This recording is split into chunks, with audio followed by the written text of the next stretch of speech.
Hello, in this presentation we will compare QuickBooks Online versus QuickBooks Desktop. Hello, in this presentation we will record customer payment and deposits within QuickBooks Online. We will have a comprehensive QuickBooks Online course soon, if not available yet. We also have a comprehensive Excel course which complements the QuickBooks courses, and a QuickBooks Pro desktop version course you can find at the link below. Here we are with the QuickBooks Online dashboard. We're going to be continuing with the Get Great Guitars problem. We're going to be entering customer payments. There's a couple places we could enter the customer payments. We could enter them up here in our items that have all the normal transactions, and we could go over here to our sales items on the left side and take a look at our options here as well. If we go to the sales to the left and we go to the customers up top, we'll see a list of some of activities, and this is one area we can have the received payments or get to the received payments. When we select the plus icon down here and go to the received payments, we would then enter the customer needed. If we go here, we can actually pick the customer, and this could be a useful tool for us. So note what is happening here is we're saying that in the past, let's select the plus icon. Let's tell the story here. I'm going to select the plus icon up top. We're in the customer section, and we're receiving a payment typically for an invoice that happened in the past, meaning we invoiced someone and we did work and or delivered a guitar in this case, and then we're going to get payment in the mail, and we're going to go to the receive payment once that has happened. So we're going to invoice, and then later on we're going to receive the payment in the mail. Now, if we select this receive payment item, then we'll select the customer and go through that information. If, however, we know who the customer is, we could go through here. In this case, it's going to be music store stuff, and see if we have our outstanding payments for them. If we see music store stuff here, we have the item of they owe us $1,446.27. If we look at this drop down, we can send a reminder, create a statement, create an invoice. And of course, the default here is receive payment, because that's what we're expecting next at this point, considering the fact that they owe us money. So we're going to say receive payment. We could select it from this item, and that'll populate some of this for us. It'll put the music store stuff up top, and it also it picks the current date, which we're going to change. We're going to say the date is going to be for our future problem, 02/26/21, February 26, 2021. We're going to say that the payment method is going to be a check. We're going to say the check number. This isn't our check number. This is an optional field, check number from the check given to us, and the undeposited funds rather than the checking account, meaning the receive payment means it's going to decrease the accounts receivable. The other side is going to go into whatever account we decide here, typically either the checking account or undeposited funds. Undeposited funds used when we're going to group everything together, then make the deposit in the same grouping as it will be seen on the bank statement at the end of the day. Then we have the amount we're going to receive. Now this amount's being generated in this case from the automatic checking of these two invoices that are outstanding. We're going to say here, however, that there's only this one invoice that we're going to receive payment for and not this one. So I'm going to uncheck this one. We're going to say we received $816 for this invoice. Now, if it was an amount less than that, of course, then we'd put something less than that, and we'd still have a balance due for that invoice. In this case, we're going to say we got the full amount, and that is going to be it. Therefore, we're going to say what's going to happen with this. It's a received payment, so it's going to reduce the accounts receivable by the $816 applied specifically to the customer of music store stuff. Then the other side of it is going to go to the undeposited funds account to then be transferred to the checking account at the end of the day when we go to the bank. And so we're going to save and new for that item. We won't look at the reports quite yet. What we're going to do is enter another one of these, and we'll see another screen here, and then we'll go to look at the reports, and then we'll record the deposit. So here, this looks more like the normal screen where we don't have the vendor yet. So I'm going to close this back out just to show this. If we close this back out, the next one's going to be for Anderson Guitars. So we could select the receive payment here, or we could go to the other option, the other way we could do this, select the little plus icon up top, and we're going to go to the customers, and we want to go to the receive payments item. So we'll go to receive payments, and then once we could select the customer up top. If I select the drop down, and then here's our customers, and then we can just type in Anderson Guitars. That's who we are receiving the payment from, and we can tab through this then. So the date is going to be 2/26/21. Once again, copy that or save that date from the prior transaction. Payment type, we're going to say is a check. So I'm going to say it's a check. Check number is going to be 5321, 5321. Once again, it's going to go to undeposited funds. And we're going to keep scrolling through here. Now we could put the amount here of the check, or if it's the same amount as the check or as the invoice, this invoice, then we can check off the invoice and it will automatically populate that amount. If we select that invoice, then it will pull up the invoice that we're receiving the payment for. So here's going to be the amount. We got $275. It's going to be tied to that invoice. And here is the amount that will be tied to that invoice. So that means that the journal entry will be that we're going to receive payments, therefore accounts receivable is going to go down. So that means Anderson Guitar no longer owes us. We're not going to show that they owe us. This money has now been paid.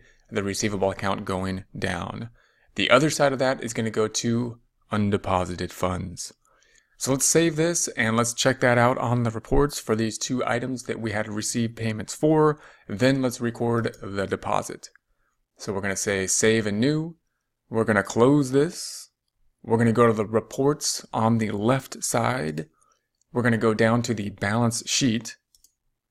And let's take a look at some reports. So I'm going to run report 020121 to 022821.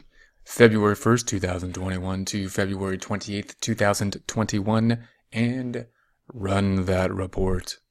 So here is the report that we have run. If we scroll down through this, we have the undeposited funds. That's one side of this transaction that we had. We put it not into the checking account yet, but into undeposited funds. If we select that item and scroll down, we've got these two payments, this 45.63, 62, and 53.21 music store stuff, Anderson Guitars, for 816.27 and 275. If we select either of those, we will go down to that payment. Here is the payment for music store stuff that we had. And if we close that one out and select the other, this 275, here is the payment for Anderson Guitars. So there are the two.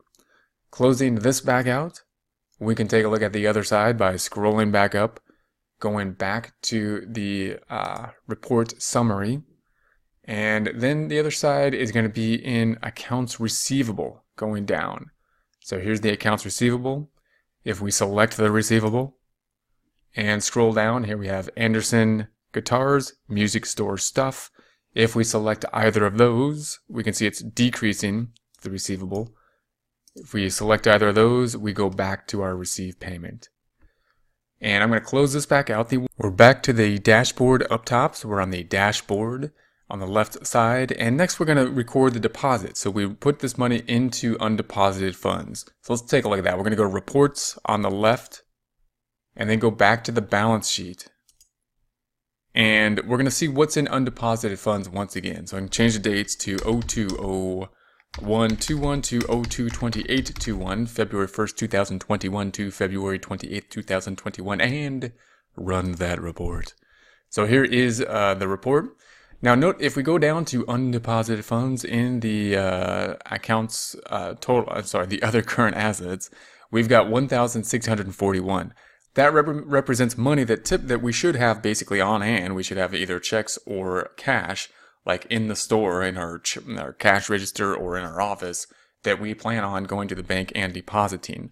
So now we're going to imagine that that is happening, moving them out of undeposited funds into the checking account. That's what we will do now.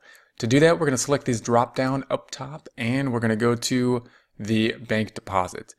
Now note, just look at the flow. It's good to just remember the flow. Note that this bank deposit typically is kind of over here. It should be, you can think of it as mainly, usually, hopefully, mostly part of the customer section, because what happens is we get invoices in this case, and then we receive payment and put it into undeposited funds, and then we group them all together and put them into the checking account. Or we have a sales receipt that we get, and we make the sale at the same point in time, and we then deposit that into the checking account. So that's what's going on now. Now we're going to deposit into the checking account. So let's go into the bank deposit. And the reason it's not in the customer section is because there are other types of deposits we could have. We could have the owner making a deposit. We could have taken a loan out or something like that. But those are more unusual deposits. Hopefully, mainly most of the deposits are coming from customers, from sales being made once the business is established, up and running, and rolling good. So we're going to say that the deposit's going to go into the checking account. We're going to change the date to 02/26/21, the deposit date, because we are working in the month of February of 2021 in this practice problem. So then we have these 4 deposits that we have. So 2 of them we have done at this time, and 2 of them we had done prior to this time, and all of them we're going to deposit at this time. So we're going to check all of them out. We're going to say we want to deposit all of these, and that's the point. So if we were to put these into our system one at a time, in terms of depositing them one at a time, and then group them all together and put them to the bank deposit in one deposit of $1,641.27, then when we get the bank statement, it's going to say, we had this deposit of $1,641.27, and we're going to have 4 deposits that we're going to have to add together to match that out, to tie it out, to reconcile in the bank reconciliation. We would rather have the same grouping so that tying out that reconciliation process will be easier. So what's this going to do then? It's going to increase the checking account by $1,641.27, and it's going to decrease the undeposited funds to 0, I would think, because that's hopefully what we had in there. Now note, we had these all pop up automatically because they were in undeposited funds, and we're using that account. If we had some other deposit, we'd have to use this items down here. So let's record this and let's check out our financial statements and see if it does what we think it should do, as we just described a moment ago. So there is that. We're going to close this back out. We're going to go back to the balance sheet. We're going to change the dates one more time to the month of February of 02/01/21, 02/28/21. Now, if yours didn't go right back to the balance sheet, then go to Reports, Balance Sheet, Dates, February 1st, 2021 to February 28th, 2021, and run that report. So here is the report. Checking account, top account. That's the one we want to check first. So let's take a look at that. And there is our deposit. Notice it grouped it. It grouped it all in one number. Actually, that's not the deposit. Here's the deposit. And it grouped it all in one number. So here it says deposit versus the check over here. And this, of course, we went a little bit out of order. We wrote this check a while back for the loan payment because it's a practice problem. We want to demonstrate certain things in that order. But in this case, we've got the deposit here. There it is. If we select that item, then it's got these 4 components to make that one deposit. If we close this back out and we look at the other side, going back up, going back to the report summary, that other side being undeposited funds, and scroll down to undeposited funds, QuickBooks Online is nice. It still gives us the 0. It doesn't check the fund doesn't disappear for us, which is good. It's not good if we want to not see 0 balances for printing the reports, but it is great that it allows us to drill down and see the detail. So let's drill down and see the detail there. And if we scroll back down here, it's going to give us that detail. Here's the 4 components of the deposit that make up that total deposit. So if we check off any one of these, we will see that same deposit of $1,641.27 and the 4 components of it. So that's going to be it that's going to be the recording of the received payment and the related deposit. Hello, in this presentation we will record the receipt of customer payment on account and the deposit of that customer payment. If you've been working along with us, we will be continuing with the Get Great Guitars problem. If not, that is okay. We will be recording the receipt of payment from an invoice prior received and then recording those deposits. We'll actually have a few different receipts of payments that we will have and show how to deposit those in a group and discuss what the pros and cons of this system is. If you have the backup file, you can restore that by going to the File tab and restoring the backup file. That should take you to this point in time, so we're all on the same page and we can see the same invoices. If you don't have that, you can work through the problem. If you don't have that, you just want to look at the received payments, that is okay as well. We currently have the Home tab open, which you can find at the Company and then Home tab. We also want the Open Windows open, which is at the View and Open Window List, and therefore we can see, and then we can see the open windows on the side here. Note that I have a few open windows I do not want open at this time. I'm going to close the checking account, I'm going to close the transaction report, and going to close the balance sheet. That's the benefit of having the open windows. We can actually see what types of windows are open. We are going to be working with the receive deposit. So what we are doing is we're selling guitars here, and we can imagine the system of we have an order for a guitar, we ship the guitar, and therefore we earn the guitar or the revenue when we did so, and we create the invoice at that time. And now we're going to receive a payment from a customer. We're imagining that payment to be in the mail perhaps, and we're going to record the receipt of payment and then the deposit of that receipt.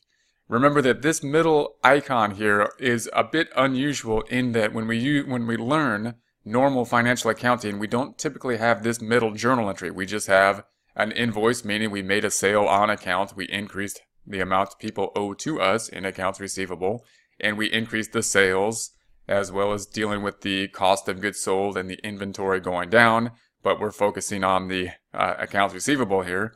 And then we get payment at some point, and typically in terms of normal journal entries, we often just put that right into the checking account. We say cash went up, debit the checking account, and credit revenue or credit the receivable, representing the fact that the customer no longer owes us money.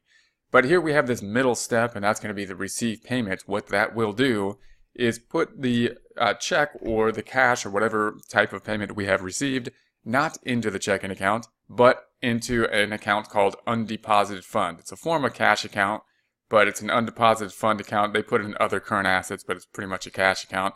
And then we're going to take that money and put it into undeposited funds until we make the deposit.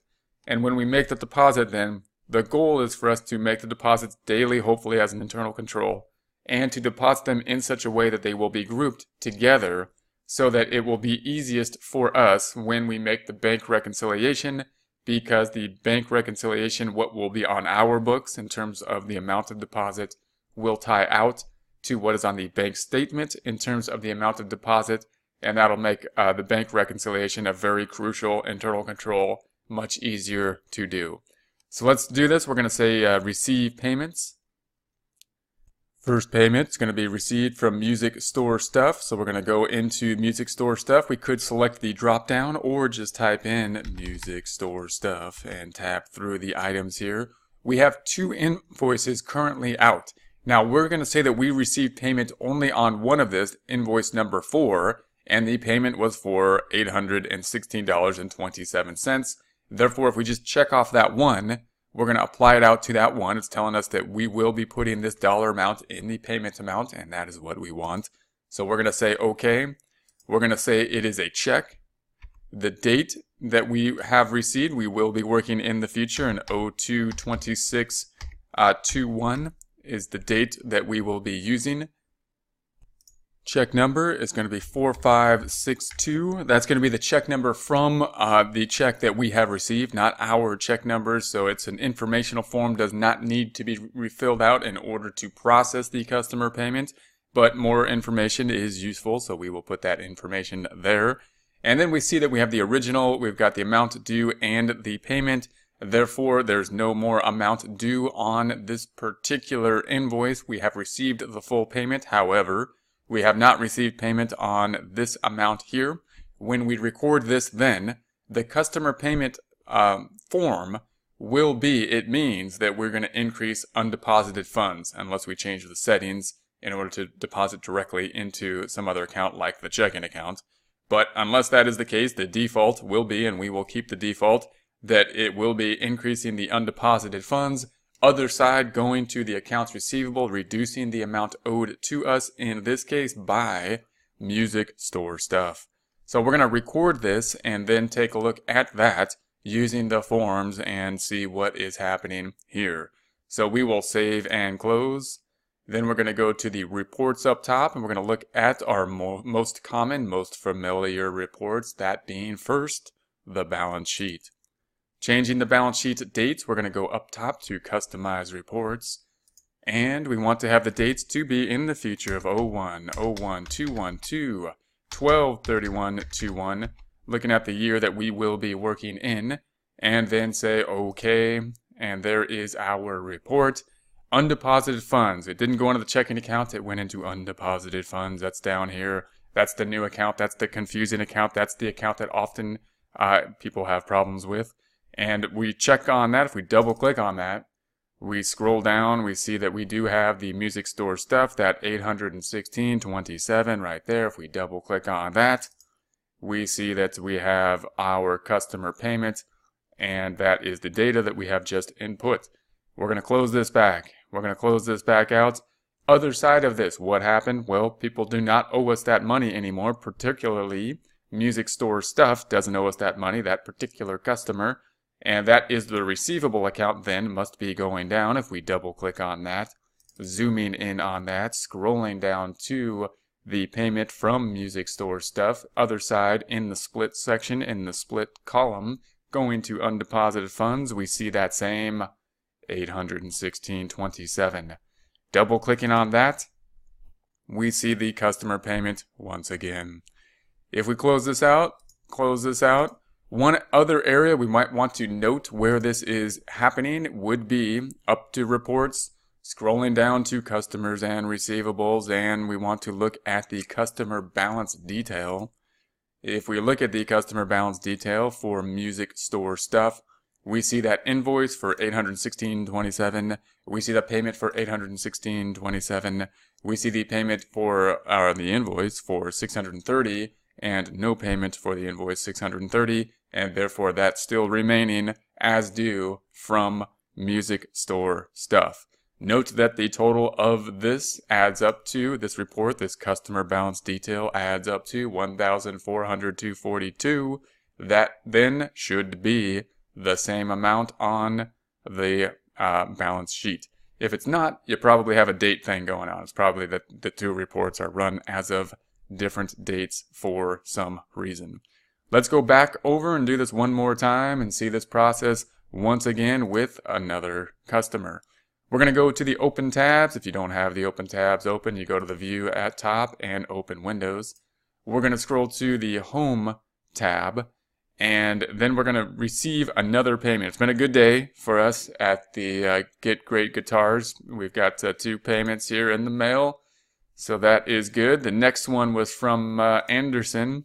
So if we select the drop down, there's our customer list. We're going to type it in there, Anderson Guitars. Tabbing through this, we see that we have one invoice from Anderson. That's the one we got. That's the check amount was for $525. So we're going to go ahead and check that off. We're going to say that's okay. That's the one we want. And in this case, sorry, the check was not for $525. The check was for $275, the amount due. And this one was the item in which we had a deposit in advance. So we received a deposit in advance of creating the invoice. Then we created the invoice, tying it to the deposit. And now we're collecting in the mail the final portion of the payment after delivery of the guitar of the $275 still due. So here's the original invoice amount due. This is the amount that we received in the mail with a check for the final completion of this guitar payment. And that will bring the balance down to 0. We're going to have the same date here. Check number is going to be what happened there? Check number is going to be 5321. And once again, that's not our check number. That's the check number on the check we are receiving from the customer. Informational information, not required, but useful. Once we record this, then we will once again see that the customer payment will increase, not cash, but the undeposited fund. not the checking account, but that undeposited fund account. And the other side will then be going to accounts receivable, reducing the amount of accounts receivable due to the fact that we received payment, and therefore we don't, our people don't owe us as much money. In particular, Anderson does not owe us as much money, if any money. I believe Anderson will owe us no money after this payment. So we're going to say save and close. Of course, we're going to remedy that shortly by selling Anderson more guitars soon, or more guitar parts, possibly guitar services. Then we're going to go back to the balance sheet up top and see if that is what happens. We're going to scroll down to first undeposited funds and double click on the undeposited funds. Scrolling down, we see that 275. Double clicking, zooming in on the 275, we see the customer payment. Once again, the input form. Closing this back out. Closing this back out. Scrolling up to the receivable. Here is the receivable account. Double clicking on the receivable. Other side, we see that payment here. The other side in the split, undeposited funds, reducing the receivable. Double clicking on that, we once again see the customer payment amount. Closing this back out. Closing this back out. Looking at the one other report, that being the customer balance detail for Anderson guitars, which should be at the top in alphabetical order in this case. And we see that the 275 has indeed been paid there. So if we look at the pattern here, we got the 5,000 was invoiced, so that was our beginning balance and invoiced before we started the company. And then we got a payment for that. Then we had the 430 invoice. Here's the invoice over here. And then here's the payment. Here's where it says it's a payment. And then we had this kind of funny thing where we got paid before the invoice, that invoice being 525. And then we matched the invoice to the deposit we got before the payment. And then we got the rest of it here, and that zeroed it back out, now resulting in Anderson not owing any more money, and a time for us to go see if Anderson needs anything new, because Anderson looks like a good customer for us.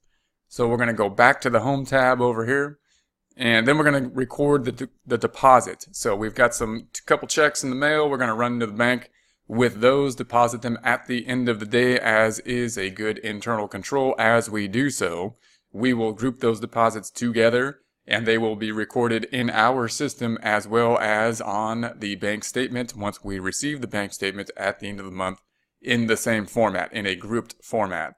So if we select the record deposits, we see we have 4 deposits currently open. If we had no deposits open, this little window would not show up. We would just have this deposit window. These 4 checks basically mean that these are all in undeposited funds, and we need to take them out of undeposited funds and deposit them into the bank. So we're going to check all of them off. We got all these. We're going to say we really got to go to the bank and deposit this stuff here. So we're going to say check them all off. Okay, there they are. Total deposit $1,641.27 is what we have in undeposited funds at this time. The date's going to be 2/26. And once we record this, the fact that it is a deposit into the checking account will increase the checking account balance by that $1,641.27 and decrease the undeposited funds by the $1,641. And let's record that and see that that is the case. Hopefully it will be. Save and close. We're going to go back to the balance sheet here. Oh, that's not the balance sheet. We're going to go back to the balance sheet in the open windows. And if we select the checking account then, looking at the checking account, double clicking on the checking account, scrolling down, we see that we have a deposit here of the 164127. If we zoom in on that, we then see our deposit, and that has been recorded as we believe that it would be. Closing this back out, closing that back out, scrolling down to the other side of this transaction would be the undeposited funds, but it's not there. It's not there anymore. What happened to the undeposited funds account? It's now 0 and therefore no longer on the balance sheet. So we could check it. If we want to go back and check it, I want to see the detail. I'd like to go to the undeposited funds, see it's been recorded there, double click on it and see that it's going to that same deposit. We could do that in one format by going to lists up top, chart of accounts, and the undeposited funds is an other current asset, so it's going to be up near the top. Looks like it's right there undeposited. It's got 0 in it, we can see here, but if we want to double click on it, it'll give us a register similar to a check register type format. And we'll see that if we scroll down, we are at 0 down here in terms of the total balance in the undeposited funds. It's breaking out those deposits, however, in different amounts here. So it didn't give us the one lump sum. We're not seeing the one lump transaction. We're seeing the 4 checks that were deposited. If we look at those in terms of this check, for example, this is an increase or a deposit. This is a decrease. So let's look at this last one, $275. There's our deposit here. So here's the $275 being one of the components of that total of $1,641. So if we close that out, that's one way we can go in and verify this information is there. So we can close this back out. Note if we go back to the balance sheet that when we recorded this, both when we recorded the receipt of payment, let's go back to the Home tab, both when we record the receipt of payment and the deposit, neither of these affect net income. Although we got cash, although we got checks, and although we deposited those checks, we had not increased revenue or net income, nothing on the income statement or the profit and loss statement, because we already had done so when we recorded the invoice. When we recorded the invoice, we increased, or QuickBooks increased as we made that form, increased revenue by the amount of revenue generated and increased the other side, accounts receivable. All we're doing over here then is not really doing the work of delivering the guitar and earning the revenue, but just receiving payment of what has been due to us for the revenue that had been earned in the past.